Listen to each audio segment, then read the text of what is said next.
আমি কিন্তু সবসময় বলি যে ভারতের কিন্তু প্রয়োজনটা আমাদের দেশে নাই আমি তো সবসময় বলি যে ভারত এমন কোন জিনিস কি আছে যে ভারত বাংলাদেশের কাছে চাইছে যে ভাই এই জিনিসটা আমাকে দেন, আমার খুব দরকার, বা এই জিনিসটা দিতে হবে, এরকম খুব দরকার বলছে।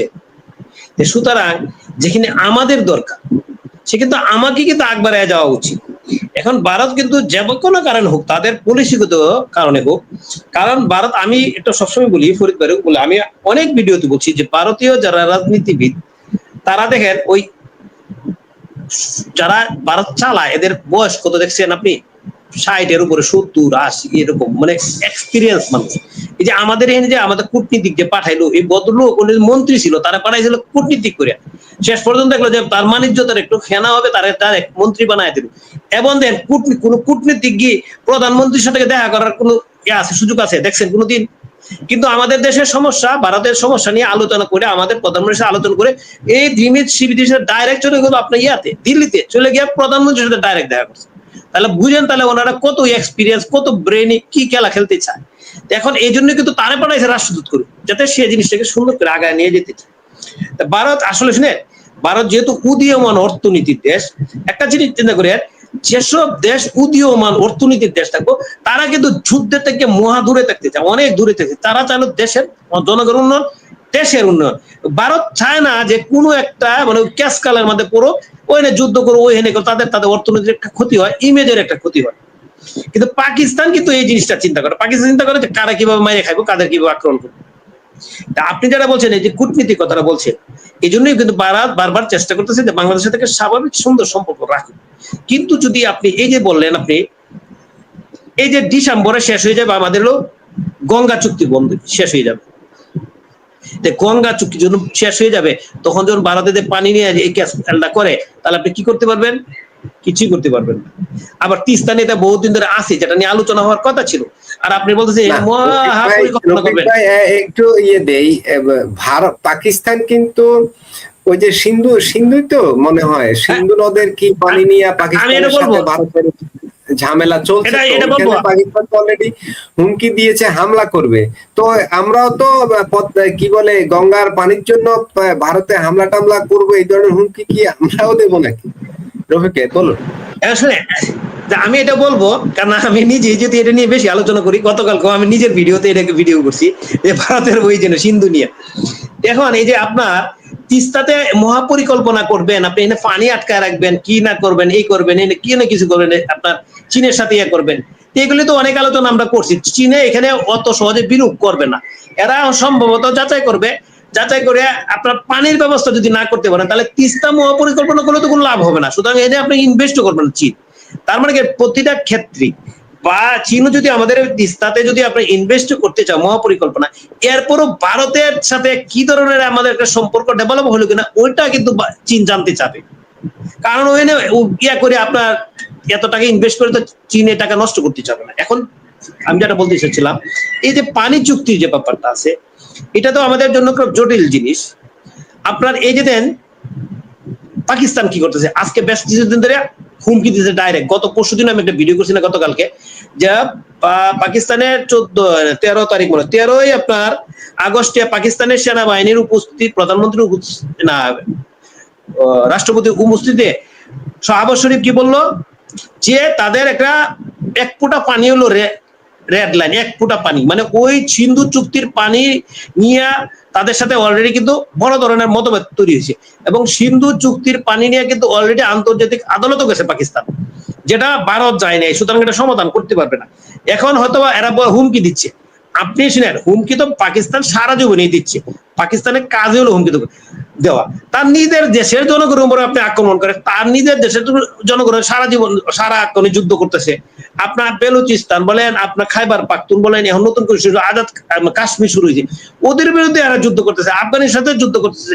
তার কাজ এলো যুদ্ধ করা, যুদ্ধ না করলে তো আপনি ফকির হতে পারবেন না ভাই, যুদ্ধ না করলে তো আপনি ভিক্ষা করতে পারবেন না, বুঝছেন? এখন আপনি ওই ভারতে আপনার হুমকি দিছে, ভাই আমরা তো সব জানি ভারতের কতটুকু শক্তি আছে, পাকিস্তানের কতটুকু শক্তি আছে, আর এগুলো যুদ্ধ করার ক্যাপাসিটি লাগবে।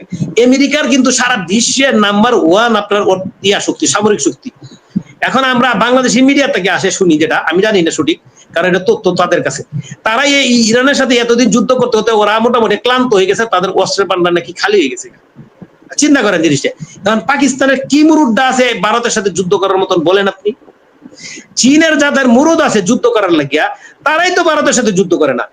চীনের যে মুরুদ আছে, তারা তাইওয়ান তাদের ভূখণ্ড ছিল, সেটা আপনি বিচ্ছিন্ন হয়ে গেছে, সেটাই তো তাদের মধ্যে যুদ্ধ করতে চায় না, হুমকি দেয় কালে যে তাড়াতাড়ি তোমরা আমার সাথে মিশে পড়ো। এরপরেও তারা যুদ্ধ করে না। চীন ইচ্ছা করলে তাইওয়ানকে একদিনে আপনার দখল করে আনতে হবে, এরকম শক্তি তাদের আছে, কিন্তু যাচ্ছে না। কেন? তারা যুদ্ধ করে এই ভূখণ্ডকে একসাথে করতে চাচ্ছে না, তারা চাচ্ছে যে আলোচনার মাধ্যমে তোমরা আসো।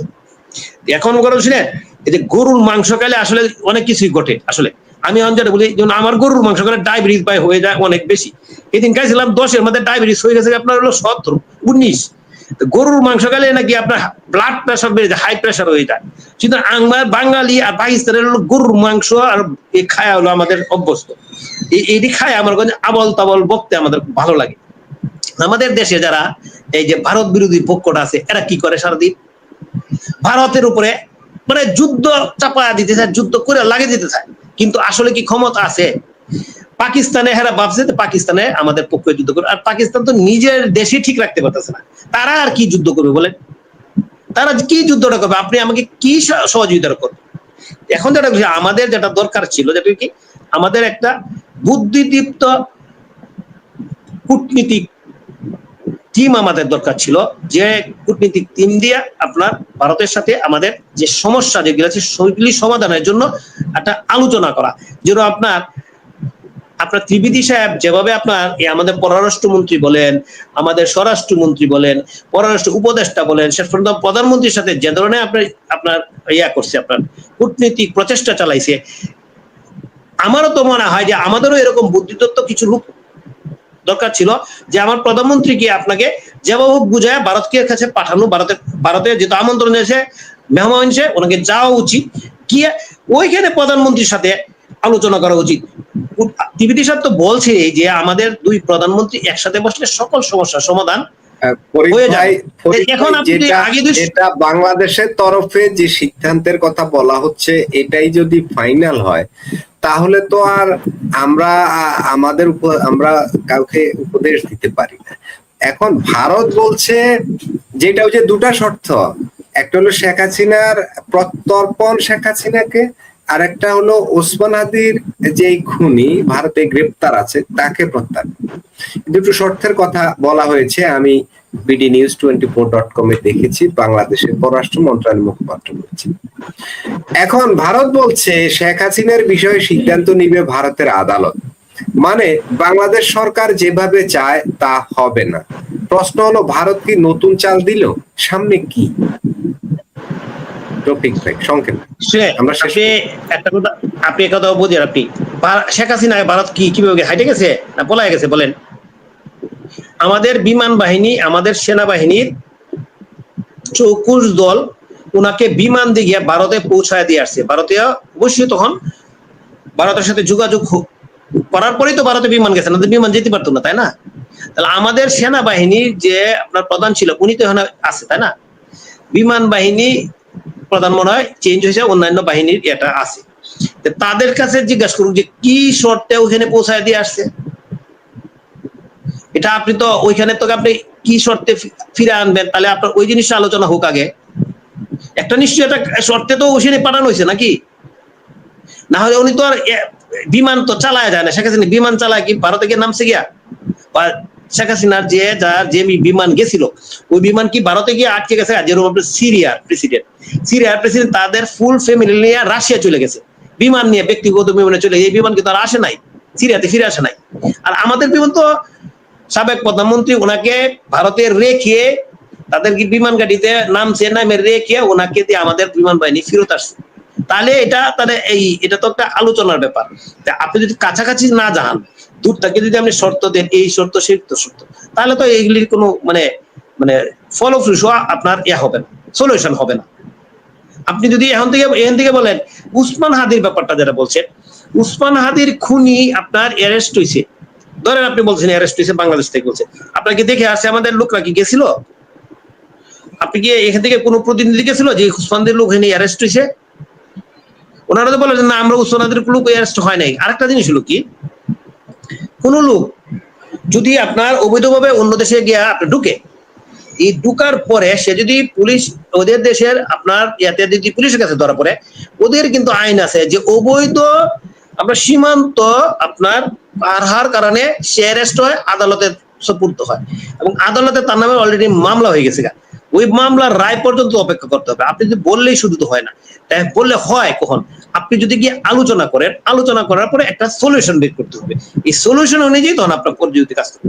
কারণ আকবরায় যেটা আপনারা বলতেছি আমাদের দেশ থেকে বলতেছে, এটা আমার কোনো যুক্তি পর্যায়ে পড়ে না, কারণ কূটনীতিক ভাষায় এটা হয় না। অলরেডি এটা নিয়ে অলরেডি আলোচনা হয়েছে যে আমাদের দেশের যে কূটনীতিক ভাষা যেটা ইউজ করা হয়েছে পররাষ্ট্র মন্ত্রণালয় থেকে, এটা মানে যুক্তিযুক্ত করা। কারণ ওদের দেশে ঢুকছে কি উসমান হাদির পলায় হত্যাকারী পলায় ঢুকছে কি ধরে যেমন মনে করেন ঢুকছে আমাদের, কিন্তু ওদের পুলিশে অ্যারেস্ট হয়েছে, ওর আদালতে কিন্তু ইয়ে হয়েছে, তার তো প্রবেশকারী, তার একটা শাস্তি হবে। শাস্তি হইলে তাদের জেলে গেলে তখন গিয়ে আপনি এটা ফেরত আনতে পারবেন, কিন্তু বিচারের মাঝখানে কিন্তু কাউকে আনতে পারবেন না। কিন্তু এটা কিন্তু এটাই আইন। বিচার হইলো জেলে ঢুকলো তখন আপনি আনতে পারেন। তা যাক আনে, বা আরো হয়তো বা সরকার যদি চিন্তা করে, বিভিন্ন সরকার তাহলে বিভিন্নভাবে চিন্তা করতে পারে।